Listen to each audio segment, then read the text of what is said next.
Somo katika kitabu cha nabii Ezekieli sura 28 aya ya kwanza hadi ya 10. Neno la Bwana likanijia tena kusema, mwanadamu, mwambie mkuu wa Tiro, Bwana Mungu asema hivi: kwa kuwa moyo wako umeinuka, nawe umesema, mimi ni Mungu, nami nimeketi katika kiti cha Mungu kati ya bahari, lakini mwanadamu, wala si Mungu, ujapokuwa unaweka moyo wako kama moyo wa Mungu. Tazama, una hekima kuliko Danieli. Hapana neno la siri watu wawezalo kukuficha. Kwa hekima yako, kwa fahamu zako umejipatia utajiri, nawe umepata dhahabu na fedha katika hazina zako. Kwa hekima yako nyingi na kwa biashara yako umeongeza utajiri wako. Moyo wako umeinuka kwa sababu ya utajiri wako. Basi kwa hiyo Bwana Mungu asema hivi: kwa kuwa umeweka moyo wako kama moyo wa Mungu, basi tazama, nitaleta wageni juu yako, watu wa mataifa wenye kutisha, nao watatafuta panga zao juu ya uzuri wa hekima yako, nao watautia uchafu mwangaza wako. Watakushusha hata shimoni, nawe utazidi kusema mbele yake, huyo akuuaye, mimi ni Mungu, lakini mwanadamu, wala si Mungu. Mkononi mwake akutiaye jeraha. Utakufa kifo cha hao wasiotahiriwa kwa mikono ya wageni, kwa maana mimi nimenena neno hili, asema Bwana Mungu. Neno la Bwana. Somo katika Injili takatifu iliyoandikwa na Mtakatifu Mathayo sura ya 19 aya 23 hadi 30. Yesu aliwaambia wanafunzi wake, amini amini nawaambieni ya kwamba itakuwa shida tajiri kuingia katika ufalme wa mbinguni. Nawaambia tena, ni rahisi zaidi ngamia kupenya tundu la sindano kuliko tajiri kuingia katika ufalme wa Mungu. Wanafunzi waliposikia walishangaa mno, wakisema, ni nani basi awezaye kuokoka?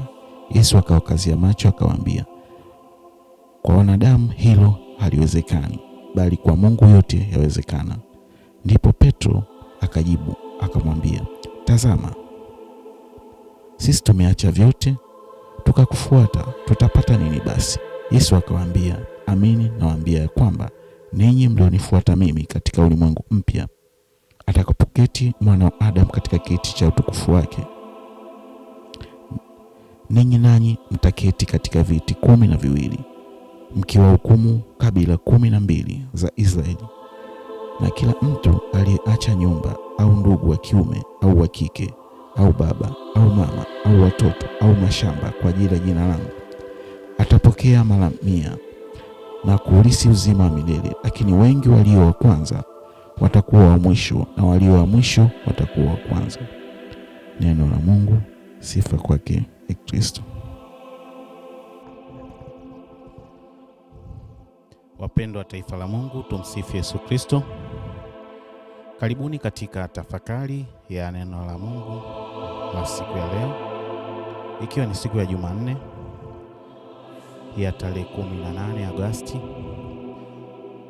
Katika somo la kwanza tumeona neno la Bwana linamjia tena Ezekieli ambaye ametumwa na Mwenyezi Mungu, na sasa anamwambia mkuu wa Tiro kuwa akamwambie, kwa kuwa moyo wake umeinuka na amesema mimi ni Mungu. Katika somo la leo linatufundisha kuhusu madaraka. Watu wengi wanapopata madaraka hujikweza, na mwisho wa siku huonekana wao ni wakubwa kuliko hata Mwenyezi Mungu. Kwa tunaona huyu mkuu wa Tiro, kwa wale wasomaji wazuri wa Biblia, Tiro na Sidoni zipo kaskazini mashariki mwa Lebanoni. Kwa unaona ilikuwa ni mji mkubwa sana Tiro, ambao ulikuwa ni mji wa kibiashara, ambao sasa huyu mkubwa wao alikuwa amekuwa mkubwa kiasi cha kwamba alikuwa anasema sasa yeye ni Mungu. Lakini tunamuona nabii Ezekieli anatumwa kwa ajili ya kwenda sasa kufikisha ujumbe. Anasema Mwenyezi Mungu hakuna mwanadamu ambaye ni Mungu. Kwa hiyo anamwahidi kwamba atamlipa kwa matendo yake ambayo anayafanya. Kwa hiyo anasema kwamba utakufa kifo cha hao wasiotahiriwa kwa mikono ya wageni, kwa maana mimi nimenena neno hili. Unaona jinsi gani kwamba Mungu anatuma manabii wake, kwa sababu anawakumbusha kwamba hakuna mkubwa zaidi ya Mungu. Kwa mambo yote anayoyafanya ni batili.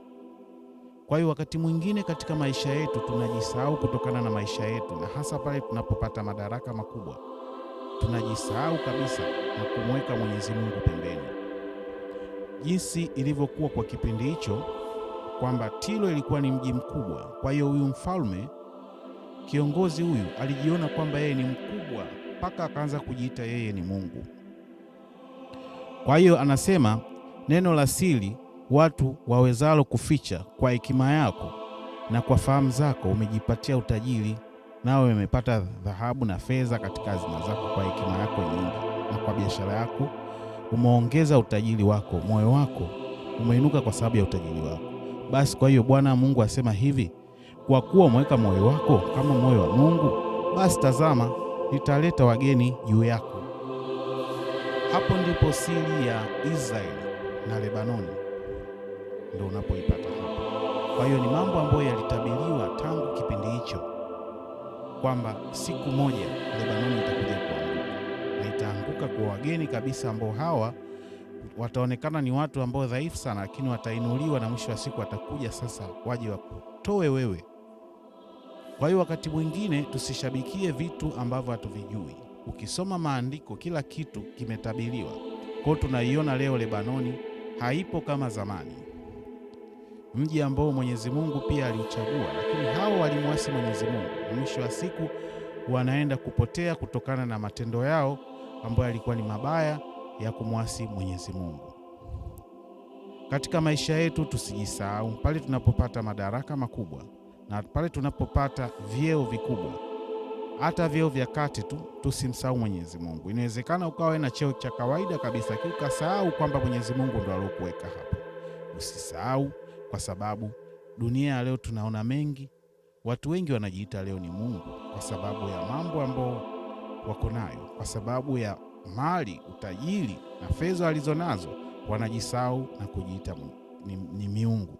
Kama ilivyo kwa kiongozi wa Tiro wa kipindi hicho, yeye alijiweka juu kabisa, akajiita yeye kwamba ni Mungu. Kwa hiyo katika somo la leo tunaendelea kuona kwamba nabii Ezekieli anatumwa na Mwenyezi Mungu kwa ujumbe huu wa leo, na pia sisi ambao pia tunaweza tukajisahau. Kwa hiyo tusijisahau kwa sababu ya madaraka tulionayo. Tuendelee kumtumikia Mwenyezi Mungu, na hasa pale tunapofanikiwa zaidi, kwa sababu wakati mwingine tunajisahau, tunamsahau Mwenyezi Mungu kwa sababu ya madaraka tuliyokuwa nayo. Unaona, huyu mkuu wa Tiro alisababisha Tiro iangamie kwa sababu ya kiburi chake, kwa sababu ya kujiona sasa hakuna zaidi yake. Ana mali, ana fedha, ana dhahabu, kwa vyote alivyovipata kwa njia pia ya udanganyifu, kudhulumu watu, lakini akajiona sasa yeye ndiyo Mungu. Kwa hiyo ujumbe wa leo unahusu hasa viongozi. Viongozi tusijisahau kwa sababu ya madaraka tuliyokuwa nayo katika maisha yetu. Tukumbuke Mwenyezi Mungu alituumba kwa makusudi. Umepewa cheo hicho, umepewa madaraka hayo kwa sababu ya kuwatumikia wengine, na sio wewe wakutumikie. Madaraka tulionayo, Mungu ametoa mamlaka haya ya duniani ili kwamba wewe uweze kuongoza watu wake. Kwa hiyo tunaona adhabu ya Tiro inatokana na kiburi, inatokana na kujisahau, inatokana na kumsahau Mwenyezi Mungu, kwa sababu Mwenyezi Mungu ametuumba kwa kusudio lile lile, tumpende, tumtumikie, na mwisho wa siku tuweze kufika kwake tukiwa na matumaini mapya kabisa. Lakini swala la kujiuliza, kila mtu ajiulize katika maisha yake, anamtendea Mwenyezi Mungu haki?